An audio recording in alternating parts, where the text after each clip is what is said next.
Selamat datang di channel Zul Mahwa. Apa kabar kalian hari ini? Semoga baik-baik saja ya. Kali ini kita akan menceritakan alur cerita manhwa yang berjudul Transcending Alchemy God Part 1. Di awal cerita terlihat seorang pria yang sedang berlatih sendirian di halaman keluarga Shen. Pria itu pun berlatih dengan semangat. Pria itu bernama Chen Xiang. Di saat Chen Xiang sedang berlatih terdengar suara tepukan tangan dari belakangnya. Ternyata suara tepukan itu diberikan oleh Shen Zhenhua dan kedua temannya. Shen Zhenhua pun mengejek Chen Zhenhua yang sedang berlatih. Kemudian Shen Zhenhua pun mengatakan bahwa Chen Xiang sangat menakjubkan karena Chen Xiang mampu menumbangkan batang kayu dengan hanya beberapa pukulan saja. Ujar Shen Zhenhua sambil menertawakan Chen Xiang, dan kedua temannya juga ikut menertawakan Chen Xiang. Chen Xiang pun merasa risih dengan keberadaan Shen Zhenhua. Chen Xiang mengatakan bahwa apa yang akan Shen Zhenhua lakukan lagi terhadap Chen Xiang. Shen Zhenhua pun menatap Chen Xiang dengan tajam, dan mengatakan bahwa apa yang dilakukan sekarang ini hanya untuk memberitahu Chen Xiang untuk tidak menunjukkan rasa malu di keluarganya Shen Zhenhua yaitu keluarga Shen, ujar Shen Zhenhua. Shen Zhenhua pun menunjukkan kekuatannya dengan menumbangkan semua kayu yang digunakan latihan oleh Chen Xiang. Shen Zhenhua pun mengatakan bahwa dengan Chen Xiang berlatih hanya menggunakan batang kayu, hanya membuat orang lain menertawakan Chen Xiang, ujar Shen Zhenhua.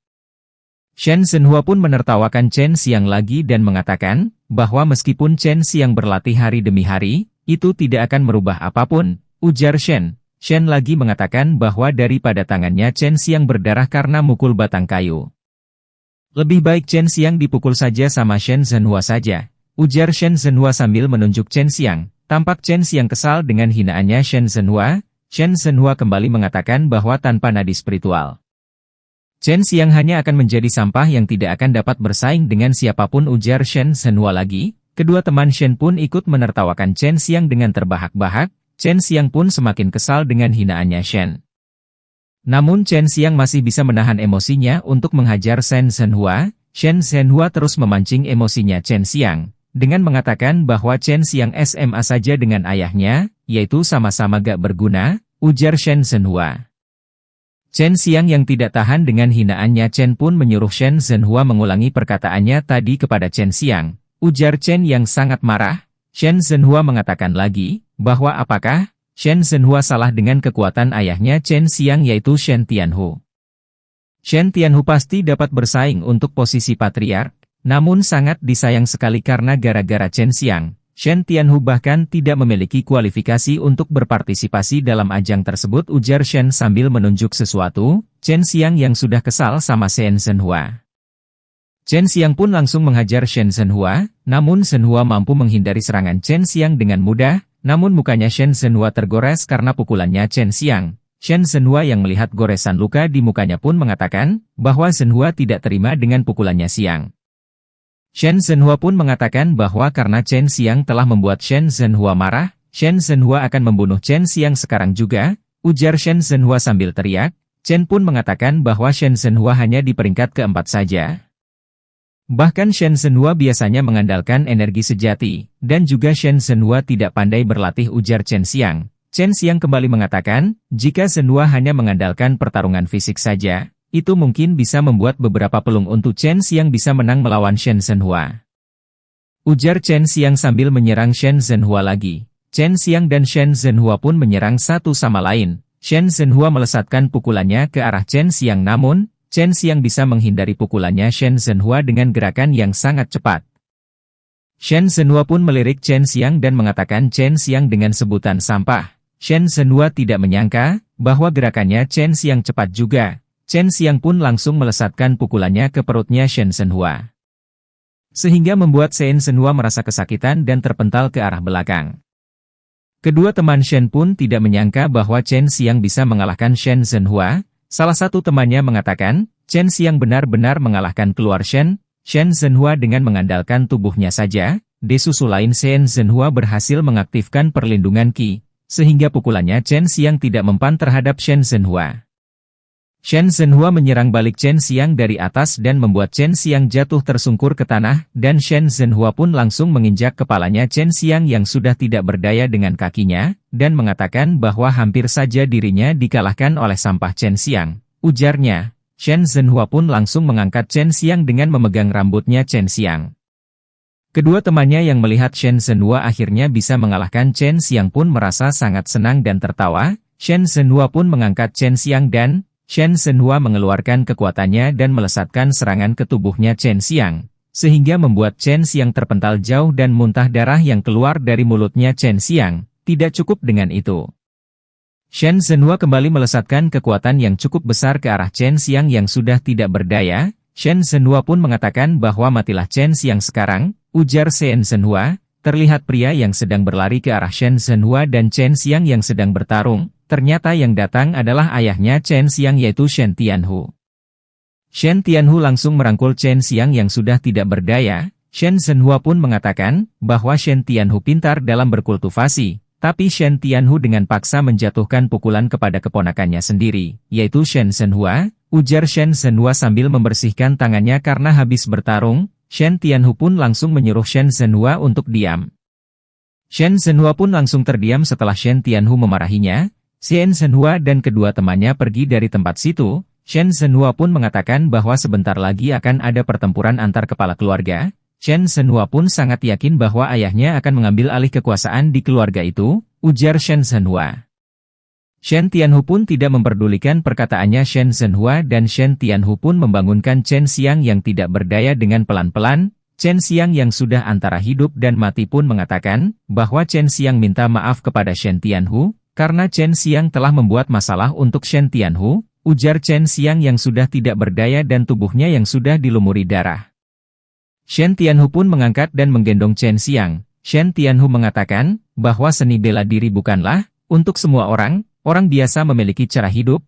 Shen Tianhu pun menyuruh Chen Xiang jangan khawatir, ujar Shen Tianhu yang menggendong anaknya. Chen Xiang pun mengatakan bahwa keluarga Shen tidak bisa mentolerir orang biasa, ujar Chen Xiang. Di sisi lain, di kamarnya Chen Xiang, terlihat Chen Xiang sedang membaca buku sendirian. Terdengar suara dari pintu kamarnya yang memanggil Chen Xiang. Orang itu pun mencari Chen Xiang. Chen Xiang pun melirik ke arah pintunya. Ternyata yang mencari Chen Xiang adalah seorang cewek yang bernama Xian Xian. Xian Xian pun bertemu dengan Shen Tianhu yang ada di depan kamarnya Chen Xiang. Xian Xian mengatakan bahwa Chen Xiang telah datang berkali-kali ke tempatnya Chen Xiang untuk menemui Chen Xiang. Namun Chen Xiang menolak untuk menemui Xian Xian sekalipun. Xian Xian pun sangat khawatir dengan keadaannya Chen Xiang. Xian Xian takut Chen Xiang kenapa-napa, ujar Xian Xian sambil sedikit kesal.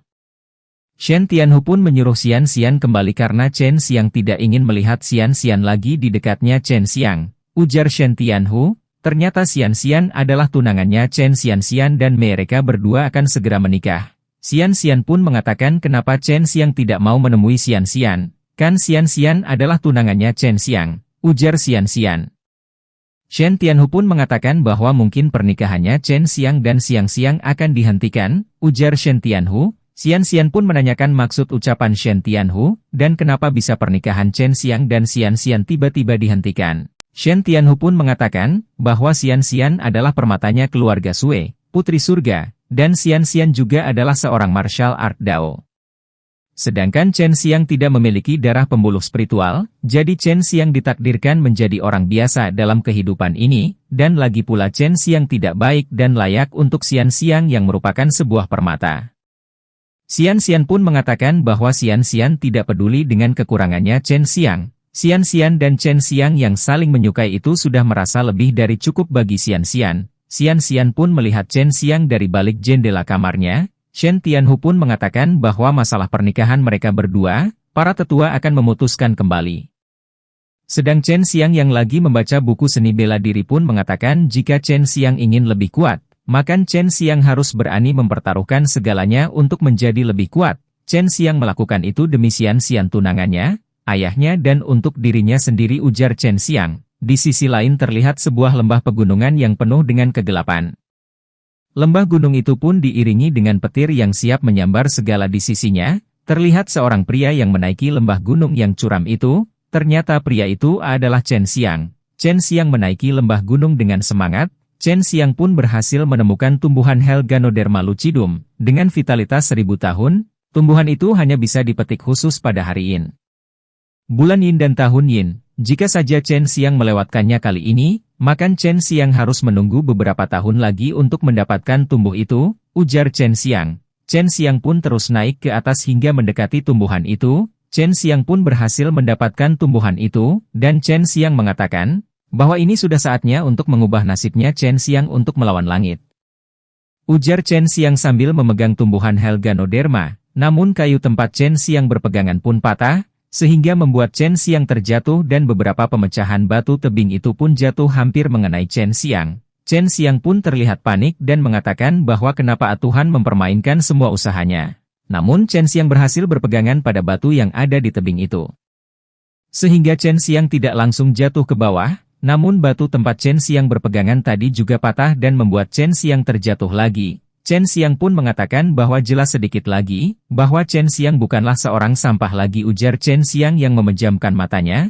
Terlihat batu-batuan itu jatuh ke bawah dengan sangat cepat. Chen Xiang pun membuka matanya pelan-pelan. Dan mata Chen Xiang langsung melotot karena melihat sesuatu di bawah. Ternyata Chen Xiang melihat dua wanita cantik yang berada di bawah tebing tersebut. Chen Xiang pun jatuh di hadap kedua wanita cantik dan menggoda itu. Salah satu wanita itu mengatakan bahwa jika Chen Xiang tidak bangun dan berdiri sekarang juga makan Chen Xiang akan benar-benar naik ke surga. Sekarang juga dibawa oleh kedua wanita itu. Chen Xiang tampak berdiri di hadapan kedua wanita itu. Chen Xiang pun mengatakan bahwa saat Chen Xiang turun dari embah gunung itu, Chen Xiang disambar oleh petir sehingga membuat Chen Xiang terjatuh dari gunung tersebut, ujar Chen Xiang. Chen Xiang juga mengatakan bahwa Chen Xiang tidak ada niatan untuk menyinggung kedua senior, ujar Chen Xiang sambil memberikan hormat. Salah satu wanita itu pun mengatakan bahwa kedua wanita itu kira seseorang yang akhirnya yang akan menyelamatkan mereka berdua yang datang, tapi itu ternyata hanya iblis kecil tanpa nadi spiritual, ujar wanita itu kepada Chen Xiang. Chen Xiang pun menanyakan kenapa kedua tetua mengatakan hal seperti itu kepada Chen Xiang. Ujar Chen Xiang sambil menggaruk-garuk kepalanya. Wanita itu pun marah, karena wanita itu gak suka dipanggil tetua. Chen Xiang harus memanggil kedua wanita itu dengan sebutan senior saja bukan tetua, ujar wanita itu sambil teriak. Mereka bertiga pun ngomong dengan serius. Wanita itu juga mengatakan bahwa kolam iblis juga dikelilingi oleh energi yin, dan juga dibutuhkan tubuh yang sangat kuat dan energi yang kuat untuk melarikan diri, ujar salah satu wanita itu. Kedua wanita itu pun mengatakan bahwa dirinya sedang terluka, dan ada sosok monster yang berada di lembah ini, gunung ini. Wanita itu juga mengatakan apakah Chen Xiang mengerti dengan keadaannya kedua wanita itu sekarang, ujar wanita itu sambil memegang lengan tangannya yang terluka parah. Chen Xiang pun mengatakan bahwa Chen Yan mempunyai obat keluarga untuk mengobati kedua wanita itu, ujar Chen Yan sambil menunjukkan obatnya. Wanita itu pun mengatakan bahwa luka yang dialami oleh wanita itu tidak bisa disembuhkan oleh ramuan biasa, dan cepat atau lambat mereka semua akan mati di sini, jadi jangan menyia-nyiakan obat itu, ujar wanita itu yang kesakitan. Chen Xiang langsung memegang tangan wanita itu sambil mengatakan bahwa bagaimana wanita itu tahu sebelum dirinya mencobanya, ujar Chen Xiang sambil menatap wanita itu, sedangkan wanita itu menatap matanya Chen Xiang sambil terlihat gugup. Chen Xiang langsung memberikan obat itu ke tangannya wanita itu dan mengatakan bahwa Chen Xiang masih memiliki sesuatu yang sangat penting untuk dilakukan Chen Xiang, dan Chen Xiang sangat yakin bahwa pasti kedua senior wanita itu memiliki alasan untuk masih hidup, ujar Chen Xiang. Chen Xiang langsung menyuruh senior wanita itu untuk langsung minum obatnya sekarang juga.